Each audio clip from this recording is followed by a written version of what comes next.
کې د نن ورځې مهم خبرونو سره زیم همیرا. د افغان طالبانو په درخواست باندې پاکستان د جنگبندۍ فیصله کړې ده. خارجه وزارت په مطابق پاک افغان جنگبندۍ نن ماښام 6 بجو نه راتلونکي 2 ورځو لپاره به جاري وي. خارجه وزارت وینا ده چې د وخت کې د مسلې مثبت حل راوستلو کوششونه کولی شي. د خیبر پختونخوا گورنر فیصل کریم کونډي نوې منتخب شوي وزیر اعلی سهیل افریدي نه پېښور گورنر هاوس کې حلف اخیستی.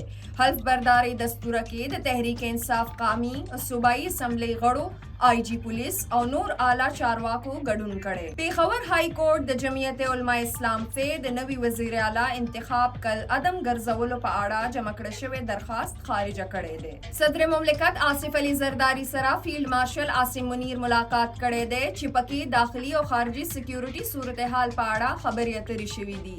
د پاک فوج ترجمان لیفټیننټ جنرال احمد شریف چودھری ویلي دي چې ټولې دنیا دا خبره منلې ده چې پولې هغه اړه ترهګرۍ مرکز او بدامنۍ لویه وجه هندوستان دی. انسانانو سمګلینګ په ضد اف آئی اے کاروایی کړي او ایران ته خلک سمګل کولو هڅه یې ناکامه کړې ده او 14 ملزمان هم نیولي دي.